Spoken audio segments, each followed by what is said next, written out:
ہم چونکہ اہل سنت و جماعت ہیں، جہاں پر ہم کتاب و سنت، قرآن و حدیث کو اپنے لیے ایک حجت مانتے ہیں، اپنے لیے ایک دلیل مانتے ہیں، شریعت کا ایک اٹل فیصلہ مانتے ہیں، اسی طرح اس کے ساتھ ساتھ ہم اہل سنت و جماعت اجماع امت کو بھی اپنے لیے بطور دلیل اور حجت مانتے ہیں۔ صحابہ کرام رضوان اللہ تعالی علیہم اجمعین، تابعین، تبع تابعین، علماء مجتہدین، مفسرین اکرام، علماء اعظام، ان کے طریقہ کار کو بھی ہم اپنے لیے باعث دلیل اور باعث حجت مانتے ہیں، تب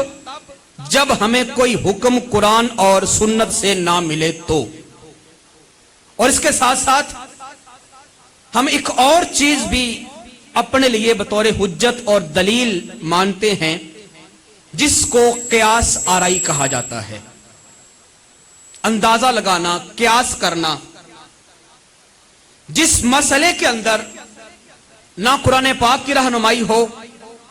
نہ ہمیں حدیث مبارکہ کو روشنی ڈالے،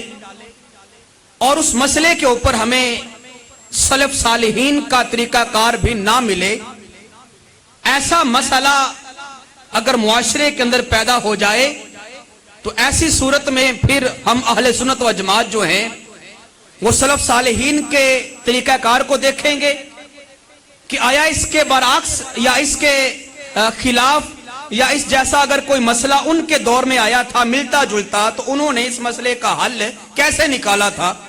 حدیث مبارکہ میں اس کے متبادل کیا ثبوت ملتا ہے، قرآن پاک میں اس مسئلے کے حساب سے کوئی ملتی جلتی آیات، کوئی ملتے جلتے حکام ملتے ہیں کہ نہیں ملتے، پھر ان سب کو سامنے رکھ کر ایک نتیجہ رکھا جاتا ہے اندازے کی بنیاد پر، جس کو قیاس کہا جاتا ہے۔ اور یہ قیاس بھی ہم اہل سنت و جماعت کے نزدیک شرعی طور پر ایک حجت اور دلیل ہے، اور یہ قیاس تب کیا جاتا ہے جب کسی مسئلے میں قرآن و سنت اور اجماع سے ہمیں روشنی حاصل نہ ہو۔ حضرات محترم، اللہ تبارک و تعالیٰ نے اپنے پاک کلام میں جو حکم ارشاد فرمایا یا ایھا الذین آمنو، اے ایمان والو، خطاب رب نے ایمان والوں سے کیا۔ آج ہر بندہ یہ کہتا پھرتا ہے کہ قرآن و سنت کی بات کی جائے اور قرآن و سنت کے اندر جو کچھ ہے ان احکامات کی بات کی جائے، اس کے علاوہ نہ تو اجماع ہوتا ہے، نہ ہی قیاس ہوتا ہے، نہ ہی یہ پیری مریدی ہوتی ہے، نہ ہی یہ تمہارے مقلدین ہوتے ہیں جن کی تم اقتداء کرتے ہو۔ کوئی امام اعظم ابو حنیفہ نہیں ہے، کوئی امام شافعی نہیں ہے، کوئی مالکی نہیں ہے، کوئی حنبلی نہیں ہے، کوئی فلاں نہیں ہے، کوئی فلاں نہیں ہے، کوئی ولی نہیں ہوتا، کوئی مجتہد نہیں ہوتا، صرف قرآن و سنت کی بات کی جائے اور قرآن و سنت میں جو کچھ ہے اسی کی ہی پیروی کی جائے۔ حضرت ذوالفقار، اصل حقیقت ایسے نہیں ہے۔ خالق کائنات نے جو اس پاک آیت کریمہ کے اندر ارشاد فرمایا وہ تین چیزوں کی حجیت کو بیان فرمایا ہے۔ فرمایا کہ لوگوں، میرا کلام، میرا حکم، میری بات، میرا قرآن تو اٹل فیصلہ ہے ہی ہے، وہ تو دین اسلام کے اندر حجت ہے ہی ہے، وہ تو میرا اٹل حکم اور فیصلہ ہے ہی ہے کہ میں خود ہو کے خالق ہو کے فرما رہا ہوں، لوگوں اطیعوا اللہ، میری اطاعت کرو، میرا حکم مانو، میری فرما برداری کرو۔ اس کے ساتھ ساتھ میں تمہیں اس بات کا حکم بھی دے رہا ہوں کہ میرے ساتھ ساتھ وَأَطِیعُوا الرَّسُولَ، میرے رسول کریم صلی اللہ تعالی علیہ وسلم کی بھی تم نے اتباع اور پیروی کرنی ہوگی۔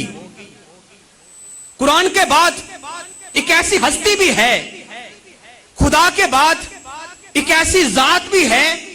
جس کے احکامات کو ماننا، جس کی احادیث منورہ کا تسلیم کر لینا اور ان کو پر عمل پیرا ہونا، یہ قرآن کے بعد حجیت کا درجہ کہلاتی ہے۔ قرآن پاک نے تیسرا جو لفظ استعمال فرمایا، آپ سرکار کی حدیث مبارکہ آپ کے عمل مبارک آپ کے قول مبارک کو حجیت قرار دے لینے کے بعد فرمایا لوگوں میرا حکم بھی حجیت میرے محبوب کا حکم بھی حجیت اور کوئی تیسری بات بھی ہے جس کو میں تمہارے لیے بطور حجت قرار دے رہا ہوں جن کا قول جن کا فعل جن کا حکم جن کا بتایا ہوا مسئلہ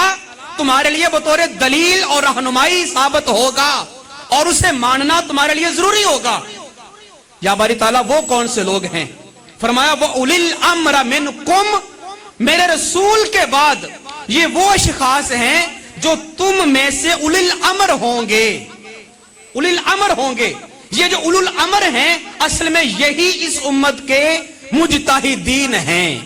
اس امت کے یہی جن کو ہم اجماع امت کہتے ہیں یہ وہ افراد ہیں جن میں محدثین اکرام بھی آ گئے مفکرین اسلام بھی آ گئے علماء اعظام بھی آ گئے علماء کرام بھی آ گئے اور اس امت کے تابعین تبع تابعین اور احناف اور